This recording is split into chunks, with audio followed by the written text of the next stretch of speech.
गरीब साध साध सब नेक हैं, आप अपनी ठोरी, जो सतलोक ले जाएंगे वो साधु कोई और। वहाँ के पाने का, सतलोक में जाने का, परम शांति प्राप्त करने का केवल एक ओम तत्सत, ये 3 अक्षर का मंत्र है। अब इससे क्या सिद्ध हो गया कि गीता ज्ञानदाता 7वें अध्याय के 16, 17 और 18 3 मंत्रों में और 19 में एक और अलग से ज्ञान दे रहा है। ये कह रहा है कि मेरी भक्ति 4 प्रकार की करते हैं। एक अर्थार्थी, यानी ब्रह्म साधना जो किया करते थे ब्राह्मण लोग, केवल वेदों से ही अनुष्ठान करते थे। चाहे कोई किसी को का संकट निवारण के लिए, आर्त माने संकट, दुखी, संकट निवारण के लिए, और अर्थार्थी धन लाभ प्राप्ति के लिए। जैसे आजकल कोई अन्य मंत्रों से कोई अनुष्ठान करता है, ऐसे नहीं करते थे, वो केवल वेद मंत्रों से ही किया करते थे। और जिज्ञासु वो होता है जो परमात्मा पाने के लिए घर से निकला, वैराग्य हो गया, संन्यास ले लिया, जैसे भी उसने गुरु मिले उनसे ज्ञान ग्रहण करके वो वक्ता बन गया और दुनिया में प्रसिद्ध हो गया उस खिचड़ी ज्ञान से। ये महर्षि दानंद कैसे न कक्का पता नहीं था और महर्षि पाक गए। तो ये जिज्ञासु था, घर से निकला था परमात्मा के लिए, आगे वो नकली गुरु मिले इनको, उन्होंने जो उसमें भर दिया उसने आगे वो बच फैला दिया। तो ये कहता तीसरे जो जिज्ञासु, अर्थार्थी और जिज्ञासु, ये रिजेक्ट कर दिया कि नहीं ये भक्त नहीं है। चौथा ज्ञानी बताया है कि ज्ञानी मुझे अच्छा लगता है, ज्ञानी को मैं अच्छा लगता हूँ। ज्ञानी किसे कहते हैं? ज्ञानी उसको कहते हैं कि जिसको ये ज्ञान हुआ कि मनुष्य जीवन बार बार नहीं मिलेगा, और मनुष्य जीवन प्राप्त करके यदि परमात्मा प्राप्ति नहीं होती इस जीवन का कोई यूज नहीं। नंबर 1। नंबर 2, एक तो मनुष्य जीवन बार बार नहीं मिलेगा, दूसरा मनुष्य जीवन प्राप्त करके यानी मोक्ष नहीं हुआ तो इसका कोई फायदा नहीं इस मिट्टी का। तीसरा, उनको ये ज्ञान हुआ कि इन देवी देवताओं की भक्ति से मोक्ष नहीं होगा, एक पूर्ण परमात्मा की भक्ति से ही मोक्ष होगा। तो वो इस कारण से उन्होंने अन्य देवताओं की पूजा नहीं की, वो केवल ब्रह्म साधना करने लगे। वेदों को जैसा ब्रह्मा जी ने समझा, तो उसके बाद सभी ऋषियों ने ब्रह्मा जी से ही ज्ञान प्राप्त है, और जैसा उसने वेदों का अर्थ समझ में आया वही हमारे ब्राह्मणों के पास था। और जो आज तक ये कर रहे थे वो आपके समक्ष है। ये केवल जो ब्रह्म के साधक थे वो केवल ओम जाप करते थे और कुछ नहीं। इन ब्राह्मणों को ये समझ में नहीं आया कि ये तो और भी बता रहा है कि वो परमात्मा कोई और है, उसकी जानकारी कोई संत रखता है, तत्वदर्शी संत रखता है। वो ज्ञान वो है जो भगवान खुद आकर अपने मुख कमल से बताता है। वो सच्चिदानंद घन ब्रह्म की वाणी है, वो परमात्मा की वाणी है, उसके मुख से उच्चरित है। और यही चारों वेद प्रमाणित करते हैं। आपको बहुत बार सुनाया है, बताया है कि ऋग्वेद मंडल नंबर 9 सूक्त 86 मंत्र 26 और 27 में, ऋग्वेद मंडल नंबर 9 सूक्त 82 मंत्र 1, 2, 3 में, ऋग्वेद मंडल नंबर 9 सूक्त 20 मंत्र 1 में, ऋग्वेद मंडल नंबर 9 सूक्त 1 मंत्र 9 में, ऋग्वेद मंडल नंबर 9 सूक्त 54 मंत्र 3 में, ऋग्वेद मंडल नंबर 9 सूक्त 96 यानी 96 के मंत्र 16 से लेकर 20 तक, ऋग्वेद मंडल नंबर 9 सूक्त 94 मंत्र 1 में, ऋग्वेद मंडल नंबर 9 सूक्त 95 के मंत्र 2 में।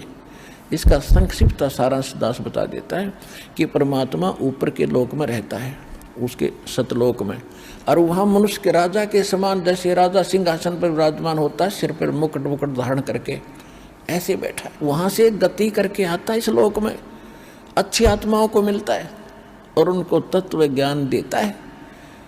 और वो परमात्मा इस पृथ्वी पर घूम अपने मुख से बोलकर, ऋग्वेद मंडल नंबर 9 सूक्त 94 के मंत्र 1 में यहाँ तक लिखा है कि वो कवियों की तरह आचरण करता हुआ घूमता फिरता है, तत्व ज्ञान का प्रचार करता है। और ऋग्वेद मंडल नंबर 9 सूक्त 96 के 17 और 18 में स्पष्ट कर दिया है कि वो परमात्मा कबीर देव है, उसका नाम कबीर देव, और कबीर वाणी के द्वारा लोकोक्तियों के माध्यम से, दोहों के माध्यम से यथार्थ ज्ञान प्रचार करता है, और जिस कारण से वो प्रसिद्ध कवियों में से भी एक गिना जाता है। लेकिन वो होता है भगवान, वो होता है परमात्मा। और ऋग्वेद मंडल नंबर 9 सूक्त 94 मंत्र 1 में स्पष्ट कर दिया कि वो कवियों की तरह आचरण करता हुआ अपने ज्ञान का प्रचार करता है। ऋग्वेद मंडल नंबर 9 सूक्त 95 के मंत्र 2 में ये स्पष्ट कर दिया कि वो परमात्मा जिसके बारे में पहले जिक्र चलता रहा है, वो पूर्वोक्त परमात्मा अपनी वाणी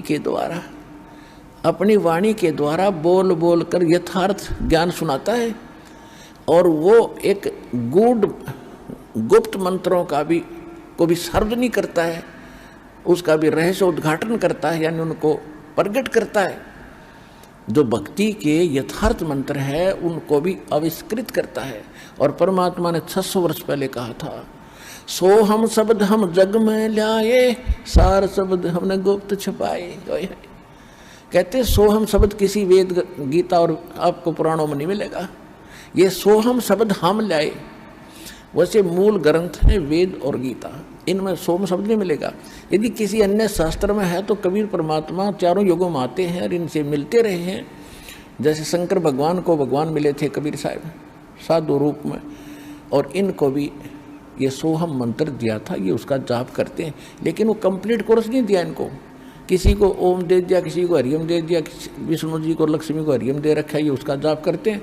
और हम भी उसी का जाप करते हैं, तो हमसे प्रेम करते हैं, हम अट्रैक्ट होते हैं हमारे साथ। इसलिए इन मंत्रों को आपको इसलिए दिया गया है, ये इनकी पूजा नहीं है, इनसे लाभ लेने के ये मंत्र हैं। तो परमात्मा ने धर्मदास जी को बताया था और गरीबदास जी को बताया था, हम बैरागी ब्रह्मपद और सन्यासी महादेव और सोहम मंत्र दिया शिव जी को करे हमारी सेव। तो यही वेद बताता है कि वो परमात्मा जब आते हैं अपनी वाणी के द्वारा ज्ञान प्रचार करते हैं, तो उस एक भक्ति मार्ग के गूढ़ मंत्रों का भी, गुप्त मंत्रों का भी वो सार्वजनिक करते हैं, जो किसी को भी ज्ञान नहीं होता। अब इनके या बुद्धि में नहीं आई कि वेदों में इतना ढेर सारा ज्ञान है, तुम कर क्या रहे हो?